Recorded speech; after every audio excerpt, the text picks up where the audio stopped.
Sir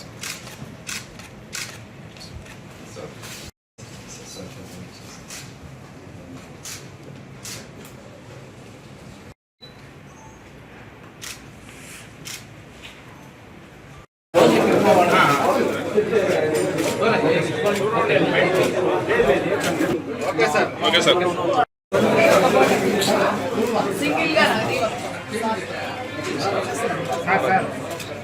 ముఖ్యమంత్రి గారు నారా చంద్రబాబు నాయుడు గారు నన్ను ఈ రాష్ట్రానికి మున్సిపల్ శాఖ మంత్రిగా తీసుకోవడం జరిగింది.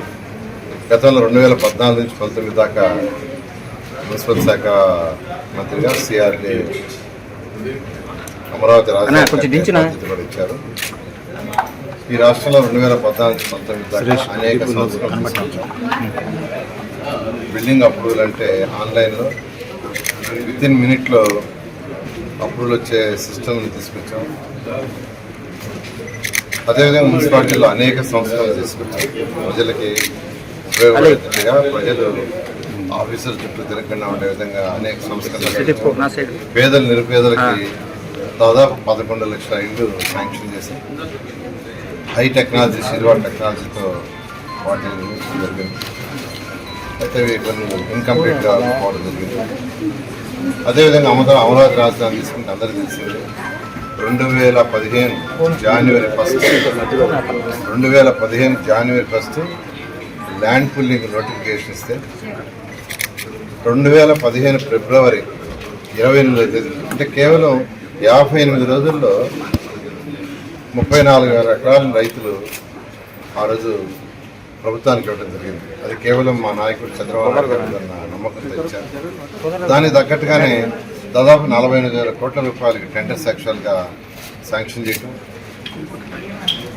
అందులో కూడా 9,000 కోట్ల రూపాయలు ఖర్చు పెట్టి అక్కడ అధికారులకి భవనాలు దాదాపు 90% కొన్ని అయిపోయినాయి, కొన్ని 80% అయినాయి, కొన్ని 75% అయినాయి.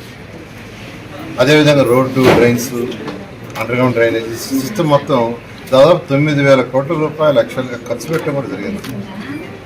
అయితే గత ప్రభుత్వం వాటిలన్నింటినీ నిర్విరామం చేసి 3 రాజధానులు అంటూ 3 ముక్కలు ఆట్లాడి ఎక్కడా రాజధాని లేకుండా ఈ రాష్ట్రానికి చేసింది. ఏ రాష్ట్రానికైనా రాజధాని అంటూ ఉండాలి. అయితే ఆ రోజు రైతులు 58 రోజుల్లో 34,000 ఎకరాలు ఇచ్చారంటే ఇది ప్రపంచంలో ఒక రికార్డ్. దీన్ని హార్వర్డ్ యూనివర్సిటీ కూడా ఒక కేస్ స్టడీగా తీసుకుని మమ్మల్ని అందరినీ ఇన్వైట్ చేసింది. అలా చేసిన రాజధాని నిర్మాణం చేశారు. ఈరోజు ఆ బాధ్యతను కూడా ముఖ్యమంత్రి గారు నాకు ఇవ్వడం జరిగింది. అదేవిధంగా మున్సిపల్ శాఖ తీసుకుంటే 5 సంవత్సరాల్లో ఒక్కసారి కూడా నేను మున్సిపల్ ట్యాక్సెస్ పెంచాల. ఒక్కసారి అంటే ఒక్కసారి పెంచాల, ఒక్కసారి కూడా పెంచలేదు. ఉన్న దాంట్లోనే ఎక్కడెక్కడైతే లీకేజీలు ఉంటాయో వాటిలన్నింటినీ అరికడుతూ ఆ వచ్చిన ఇన్కమ్తోనే బ్రహ్మాండంగా డెవలప్ చేసాం. పార్కులు కావచ్చు, నెల్లుగా కాదు. ఆ రోజు 114 మున్సిపాలిటీస్ ఉన్నాయి. 114 మున్సిపాలిటీస్లో పార్కులు డెవలప్ చేసాం, రోడ్లు చేసాం, డివైడర్లు చేసాం. ఆ రోజు స్కూల్స్ని బ్రహ్మాండంగా డెవలప్ చేసాం. ఇవన్నీ చేయడం జరిగింది. అయితే ఈ ప్రభుత్వం వాటన్నింటినీ నిర్వహణ చేసి చెత్త పన్ను అంటూ ఒక పన్నును తీసుకొచ్చారు. అనేక సార్లు వాళ్ళు ట్యాక్సులు పెంచారు. అయితే ప్రజలకి బడ్డలు లేకుండా ఎలా చేయాలనే దానికి యాక్చువల్గా అధికారులతో కూర్చొని డిస్కస్ చేసి ఖచ్చితంగా ప్రజలు ఏదైతే నమ్మకంతో ఈరోజు ఎన్డీఏ ప్రభుత్వాన్ని చంద్రబాబు నాయుడు గారి నమ్మకంతో ప్రజలు మళ్ళా తిరిగి ఇచ్చారు. ఖచ్చితంగా వాళ్ళు అనుకుని నెరవేర్చేట్టుగా చేస్తూ ముందుకు పోతున్నారు.